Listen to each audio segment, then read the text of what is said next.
Martine et Claude, pouvez-vous nous parler de l'impact des mesures gouvernementales telles que la création de ZPCA, les dispositions de destruction dans le PLU, la réglementation des ouvertures dominicales, le FISAC, les mesures de protection des centres-villes et la limitation des périodes de vente.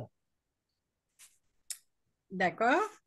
Donc, pour les zones de prévention de sauvegarde du commerce de proximité, alors c'est ça où ils ont réussi à tourner la difficulté.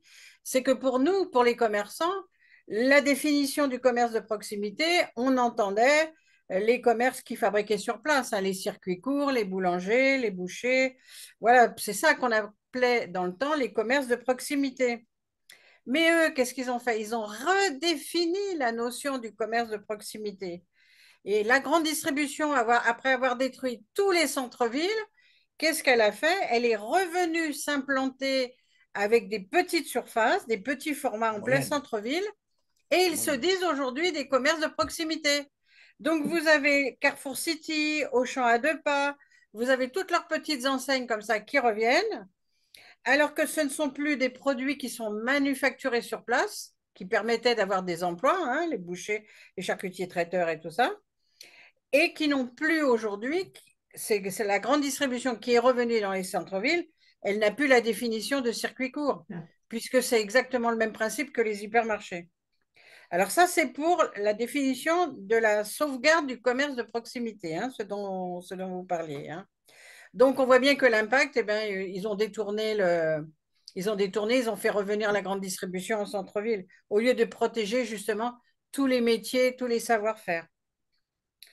Alors, donc après, concernant la restriction qu'on aurait pu obtenir des PLU, eh bien là, c'est pareil, hein, certains élus locaux, parce que je vais pas dire que que ce sont tous les élus locaux, mais vous avez un bon nombre d'élus locaux qui s'assoient justement sur la réglementation de leur PLU, puisqu'ils savent que de toute manière, personne ne peut attaquer puisqu'on n'a pas de droit de cours. Alors, l'ouverture du dimanche. Alors, on a travaillé des années sur l'ouverture du dimanche avec plan de campagne, puisque avant, il y avait des arrêtés de branche qui permettaient de demander l'application du repos dominical. Mais qu'est-ce qu'a fait encore tous les lobbies, toutes les grandes enseignes qui a à plan de campagne? Ben, ils sont allés voir le député Maillet parce que c'est lui qui a porté la loi sur les lobbies sur l'ouverture de dimanche. Et donc, lui, il a créé la puce, enfin le puce, comme on veut. De toute manière, c'est plus qu'une puce parce que ça nous démange. Donc, c'est les périmètres d'usage de consommation exceptionnelle. Donc, c'est-à-dire qu'on va exceptionnellement un plan de campagne quand on voit le nombre de personnes qui sont toujours jouées, enfin bref. Mais revenons sur les conséquences, parce que nous, ce qui nous intéresse, c'est on dénonce quelque chose, mais maintenant, il faut voir les conséquences. Ben, les conséquences sur le plan de campagne, l'ouverture du dimanche sont très importantes, puisqu'avant, il y avait quand même des fermetures. Tout n'était pas ouvert à plan de campagne le dimanche. Et puis, il y avait le dimanche, fermeture du lundi, fermeture du mardi matin. Donc, même s'ils étaient ouverts le dimanche, il y avait 1 jour et demi de compensation pour aller dans les centres-villes. Mais là, les conséquences sont très, très importantes parce qu'ils sont ouverts maintenant 7 jours sur 7. Tous les commerces de centre-ville avoisinantes, on voit bien à Marignane et tout ça, sont désertes le samedi après-midi et le dimanche, des vraies villes mortes, même en période de fête. Nous, on a vu la veille de Noël, Marignane, à 4 heures, tous les magasins étaient fermés. Il n'y avait plus de magasins d'ouverts en centre-ville au moment des fêtes. Pas une personne en ville. Pas une personne en centre-ville. On a pris une photo. Donc, après, bon, ben, les grandes enseignes, comme ils ne respectent rien, aucun remords sur la destruction de la vie familiale, parce que c'était ça notre attachement à l'ouverture du dimanche, c'est-à-dire on disait, attendez, toutes ces femmes qui ont des enfants, il n'y a plus de repas familial, parce qu'on leur dit, mais vous allez avoir votre lundi, mais quand on a des enfants, on veut se voir le dimanche. Donc, toute cette vie familiale, ils se sont assis dessus aussi. Ils embauchent des étudiants le dimanche, c'est-à-dire que la participation, parce que ça, c'est des employés qui nous l'ont expliqué, tout le chiffre d'affaires qui est fait avec les étudiants le dimanche n'est pas répercuté sur les employés, puisque c'est un chiffre d'affaires qui n'est pas fait avec les employés, mais avec avec les étudiants. Donc, on déshabille Paul pour habiller Pierre.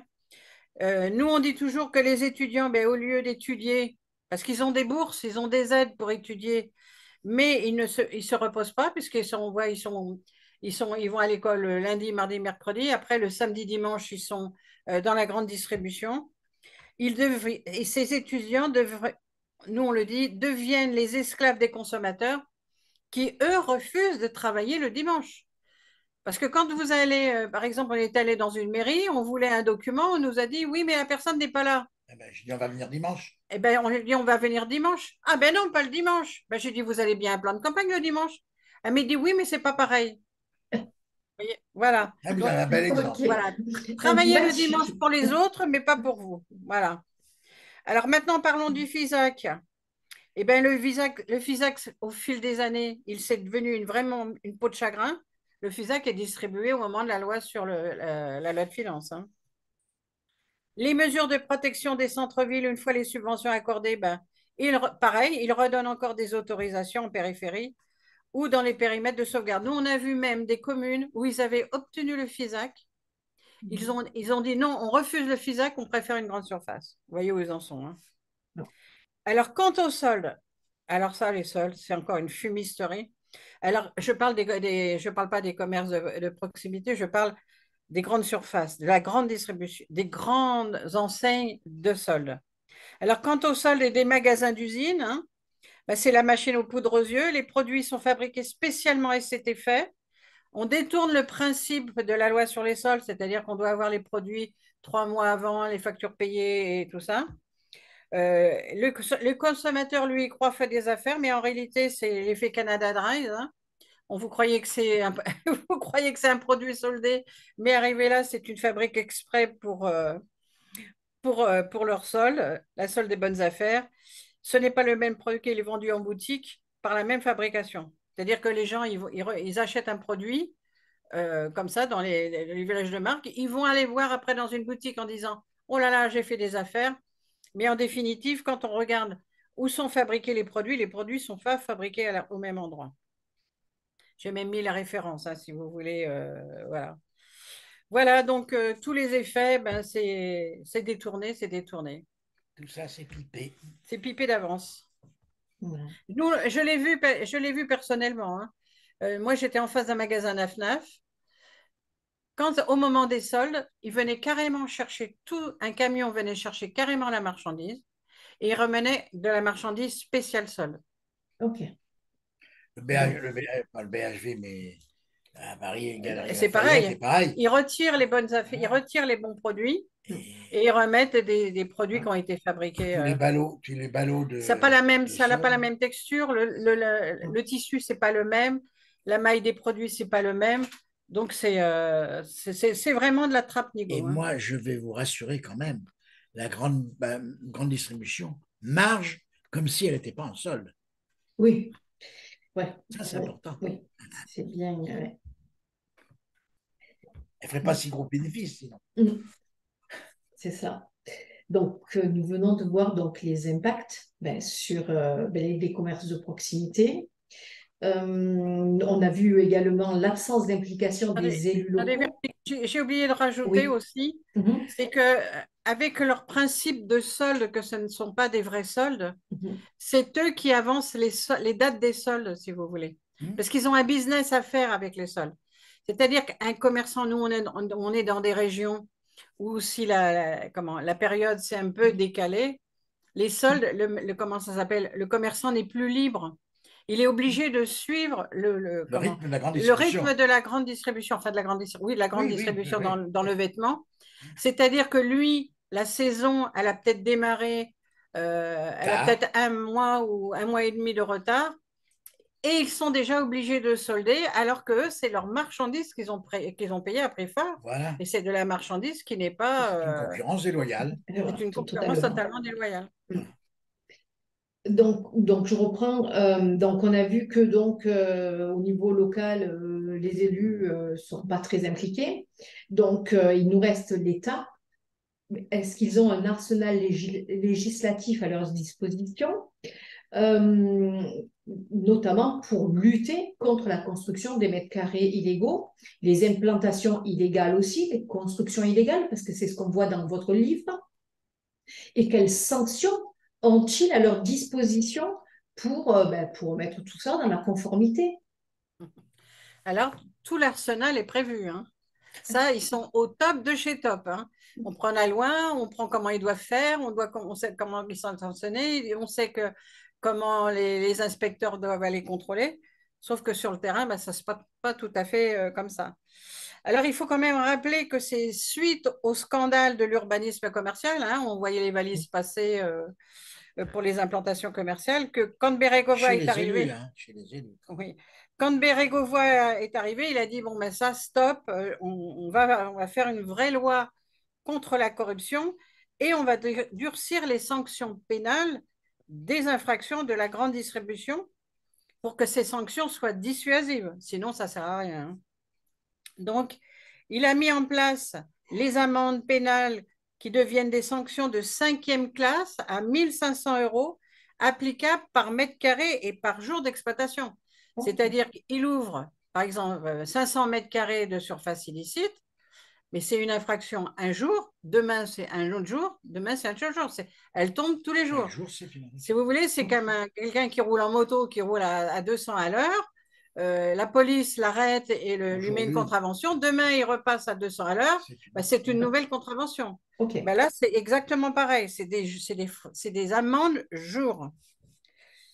Alors, donc, on le voit bien. Je ne vais pas vous énumérer toutes les lois qu'il y a pour sanctionner dans l'urbanisme commercial, parce que des lois dans le code commercial, dans le code du commerce, le code pénal, tout y est. Il y a simplement, on appuie sanction, vous allez voir. Ça n'a pas empêché que. Alors, les constructions, c'est dans l'urbanisme commercial et le code pénal. Les exploitations des surfaces de vente, c'est dans le code du commerce et le code pénal. Voilà. Alors, sauf que la réforme des lois des permis de construire. Alors, donc, ils font les lois, ils mettent en face les sanctions, seulement ils mettent des circulaires pour qu'on ne puisse pas appliquer les sanctions. C'est là la ruse. La ruse. Et tout ça, ce sont des circulaires ministériels discriminatoires. Ils interdisent aux contrôleurs d'aller vérifier les constructions et les exploitations illicites. Et c'est écrit noir sur blanc dans les circulaires pour ne pas appliquer les sanctions et les amendes pénales. Et tout ça, c'est fait quand même en violation de la directive européenne service. Parce que la directive européenne service, on lui dit, vous contrôlez, vous allez sanctionner. C'est pour ça qu'on est peut-être les champions des fraudes et des surfaces illicites, parce qu'il y a d'autres pays qui appliquent la directive européenne service. Donc l'État, il ne contrôle pas les fraudes dans les dossiers. Il ne contrôle pas les fraudes quand elles sont réalisées.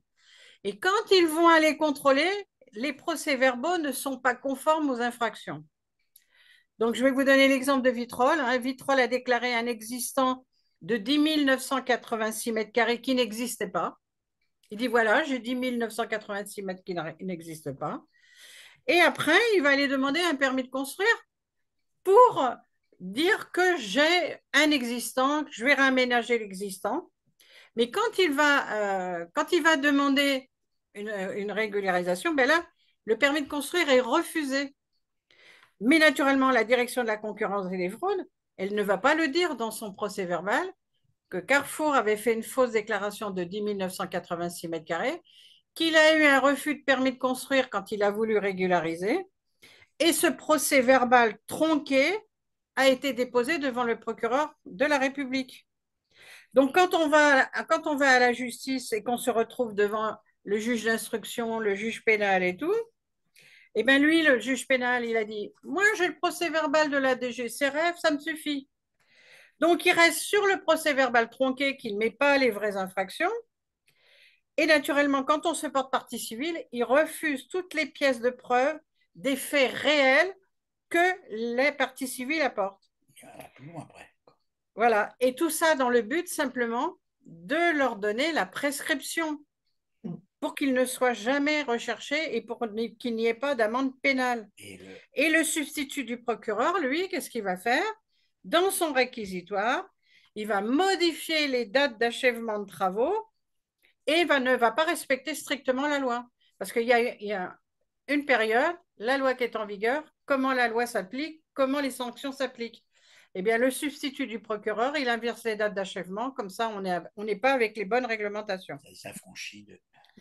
Donc, on peut dire que ce soit les élus, que ce soit le préfet, que ce soit les services de contrôle, que ce soit le ministère, nous pouvons dire qu'avec ce système-là, ils ont en plus la justice qui est inféodée au lobby et se moque totalement des parties civiles.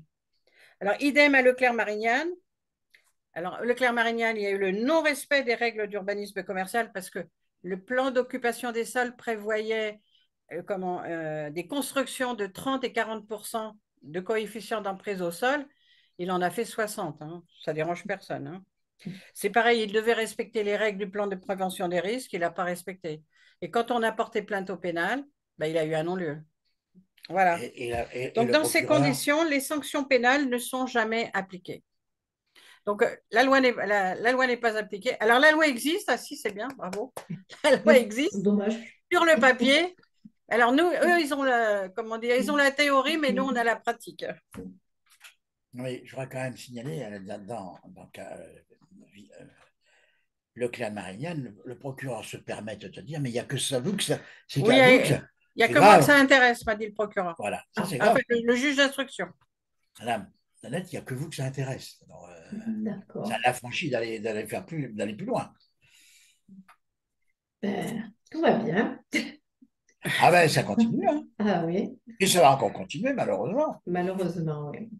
William, tu as fait signe pour parler, mais tu as coupé ton micro. Donc, si tu remets ton micro, apparemment. Gérard aussi, tu as ton micro de coupé. Si vous pouvez rallumer vos micros, voilà. Oui. Donc, William, voilà. J'avais Super. coupé le micro. Oui. Donc, concrètement, quelles actions avez-vous déjà entreprises en tant que représentant ou organisation pour préserver les intérêts des petits commerces face à la grande distribution? Et quels ont été les résultats de ces actions? Merci William de cette question. Donc ça fait 30 ans que nous engageons les procédures, parce que de toute manière, ils n'écoutent rien. Il n'y a que les procédures qu'encore on arrive à être entendu. Donc nous avons engagé de nombreuses procédures, mais à chaque fois qu'on gagne une procédure, ben, les lobbies interviennent encore pour faire modifier la réglementation. Les députés et les ministres ben, se couchent, hein, parce que moi j'appelle ça se coucher devant la grande distribution, et remodifient la loi, toujours dans le même sens, pour favoriser les implantations de la grande distribution. Et tout ça, naturellement, en violant les droits des fondamentaux des commerçants et des artisans. Parce que la liberté d'entreprendre des commerçants, ils s'en foutent. Leur liberté de propriété d'acheter leur fonds de commerce, ils s'en foutent. Leurs investissements, ils s'en foutent. Hein. Alors ça... Donc, nous sommes intervenus auprès des députés. Donc, nous, l'histoire des députés, nous, ça fait 20 ans qu'on les saisit. Donc, on en connaît un rayon là-dessus. Hein. Et les cabinets ministériels, on leur dénonce les dysfonctionnements du urbanisme commercial. Alors, c'est certain, on obtient des avancées pour faire respecter les droits fondamentaux, parce que c'est surtout ça qui nous intéresse. Hein. C'est surtout respecter la liberté d'entreprendre des commerçants et des artisans. Donc, à chaque fois, on obtient satisfaction, puisqu'on obtient la modification des lois. Mais à chaque fois qu'on a gagné quelque chose, eh ben, rebelote, ils refont des circulaires qui annihilent les effets des lois qu'on avait obtenu la modification, toujours pour favoriser les implantations de grandes surfaces. C'est sans fin. C'est sans fin. Tout à fait. Gérard, il me semblait que tu avais toi aussi une question, donc je te laisse la parole. Oui, oui. Eh bien, Martine et Claude, en demandant un moratoire, quelles sont vos attentes et objectifs spécifiques pour cette action vis-à-vis de la législation sur la grande distribution? Merci. Donc, notre but, naturellement, c'est d'atteindre la garantie de l'application de l'article 1er de la loi Royer. La liberté d'entreprendre s'exerce dans le cas d'une concurrence claire et loyale. Donc, nous, on a déjà réclamé plusieurs fois la mise en place d'un moratoire. Alors, il faut savoir qu'il y a un moratoire qui a été mis en place en 1996. Et puis, il y en avait un qui avait été mis en place en 1960 quand ils ont commencé à vouloir mettre la taxe sur les surfaces de vente. Donc, ils ne peuvent pas dire que ce n'est pas possible. C'est possible. Donc, avec la mise en place d'un moratoire, cela permettrait de connaître déjà tout le nombre de mètres carrés exploités réellement sur le territoire. Parce que quand vous passez dans le... Comment ça s'appelle? Vous passez dans une commune, vous avez les refus d'autorisation, puis vous voyez que l'autorisation, elle a quand même été ouverte, ils ont quand même fait l'autorisation. Donc, la première chose à faire, parce que quand c'est refusé, je ne sais pas où c'est comptabilisé, hein. Donc, la première chose qu'il faudrait, c'est qu'on ait déjà tout le nombre de mètres carrés autorisés et après le nombre de mètres carrés clandestins exploités illégalement. Il faudrait déjà qu'on ait ces deux chiffres. Après, ben, ce qu'il faut faire, c'est le rapprochement entre les surfaces légales et les surfaces non autorisées, d'avoir avec les autorisations déjà autorisées, de savoir qui c'est qui est dans la fraude et qui c'est qui n'est pas dans la fraude, d'avoir les taxes, parce qu'il y a les taxes foncières quand même. Donc, on pourrait faire le rapprochement avec les permis de construire autorisés, appliquer les sanctions pénales, parce qu'on ne fait pas ça pour rien quand même, encaisser les infractions de 5e classe, et à partir de cet état des lieux, connaître les abus de position dominante, parce que ça, c'est interdit par le traité de fonctionnement de l'Union européenne, la France ne l'applique pas. Évaluer les besoins des consommateurs dans les zones commerciales nécessaires à leur approvisionnement, parce qu'à partir du moment où il y a une grande enseigne, ce n'est pas la peine de mettre 36 enseignes qui sont de la même activité, puisque de toute manière, ça ne fait que détruire des emplois. Voilà, c'est ça, c'est création-destruction. Donc, il faudrait peut-être arrêter ce système-là. Rééquilibrer toutes les activités sous toutes les formes pour recréer le dynamisme des centres-villes nécessaires aux habitants, mais aussi à l'attractivité du tourisme urbain, les villes moyennes et les centres-bourgs. Je voudrais bien savoir un étranger qui a connu Paris, qui a connu Marseille, qui a connu les villes et qui revient aujourd'hui, je voudrais bien savoir la réflexion qu'il a. Parce qu'on on se croirait dans Beyrouth parce que c'est entre les travaux, on casse, les magasins fermés, la saleté, la pourriture. Je voudrais la France qui était un phare quand même du commerce et de la joie et du bonheur. Là, vraiment, je ne sais pas à quelle classe on est, hein, à quel niveau on est. Donc, c'est ça, il faudrait remettre l'attractivité du tourisme urbain, les villes moyennes et les centres-bourgs.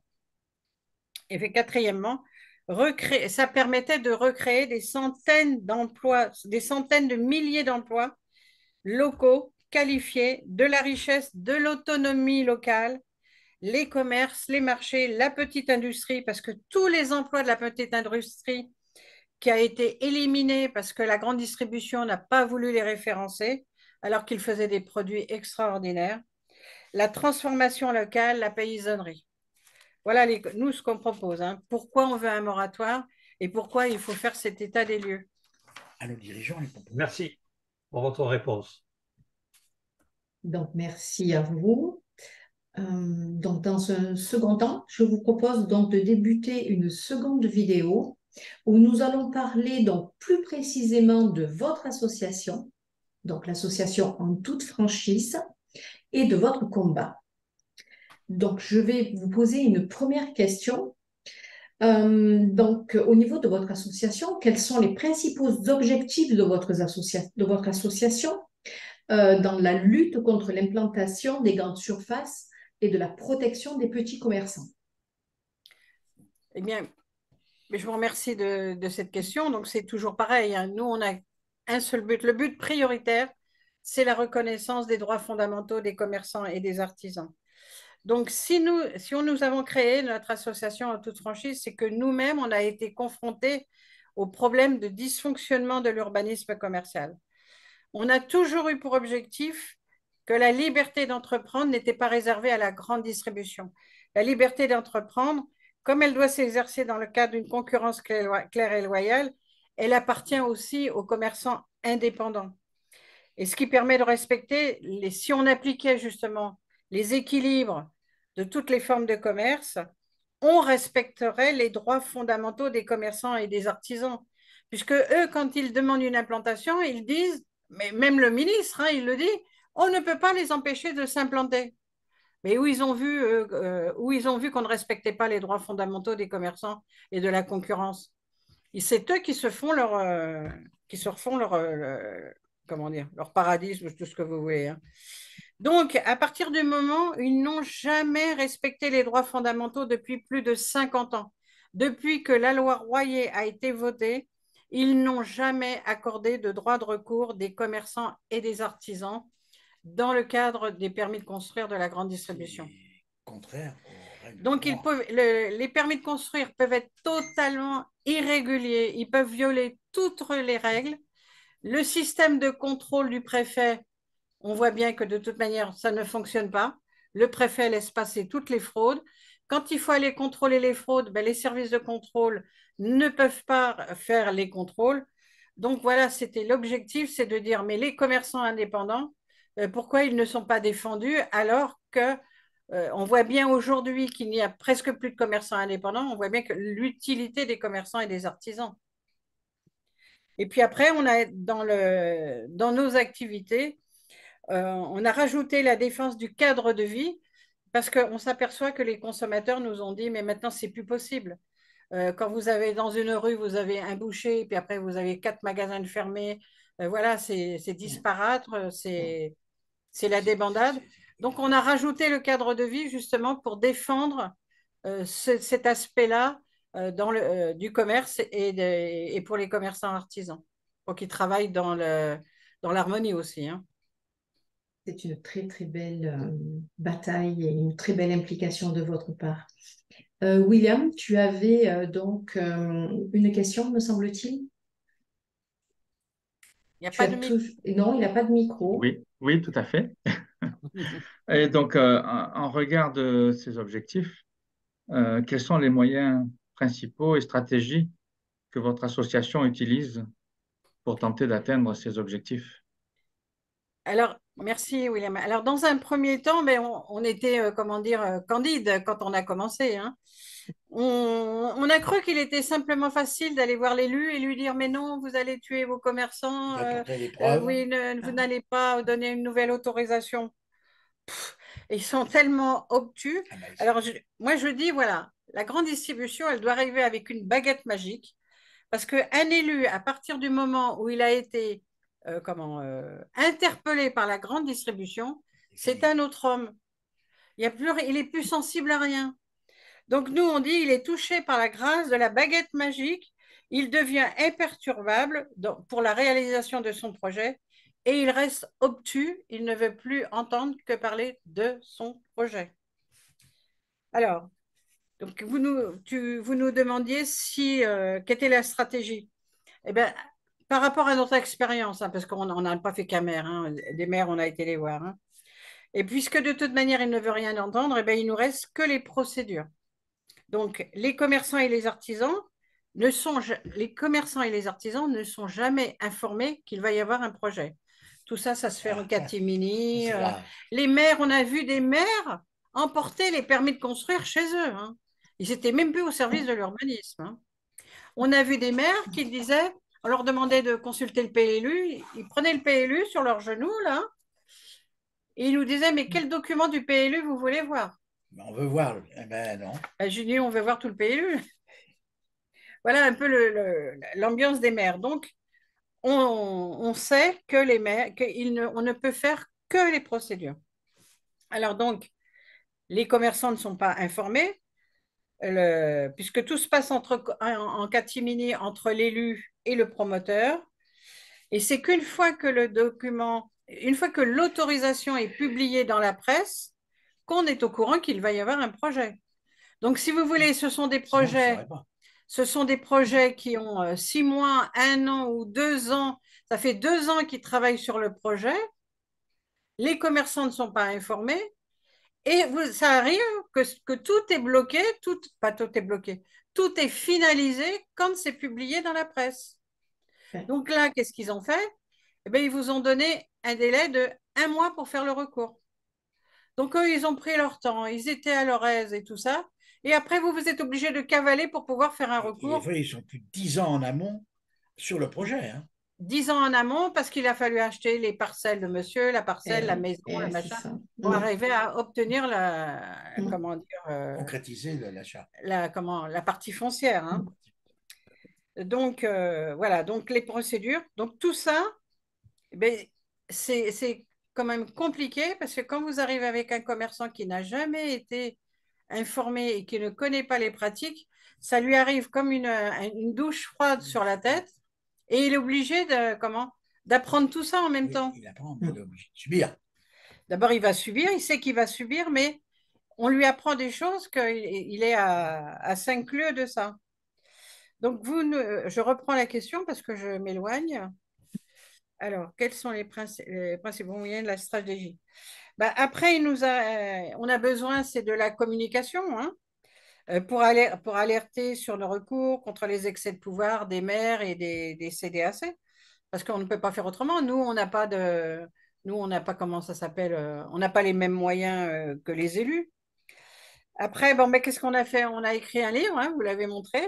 Donc, on en est à notre deuxième livre, hein, puisqu'on a écrit Seul face aux géants, qui était la partie un peu plus personnelle de notre histoire.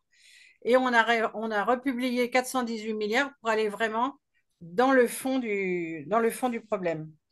Après les émissions de télé, puisque les livres nous permettent de faire des émissions de télé. Et puis après, ben, les actions, c'est les actions qu'on fait avec vous.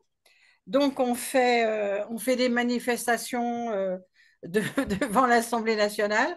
On fait des manifestations, nos actions. Et aujourd'hui, on a notre grosse opération. Écrivez à nos députés pour leur demander les comptes. Et le trésorier rappelle que les cotisations, c'est fondamental. Sans cotisation, il n'y a rien. Voilà, les dons, mais on ne reçoit pas d'argent de l'État. Hein.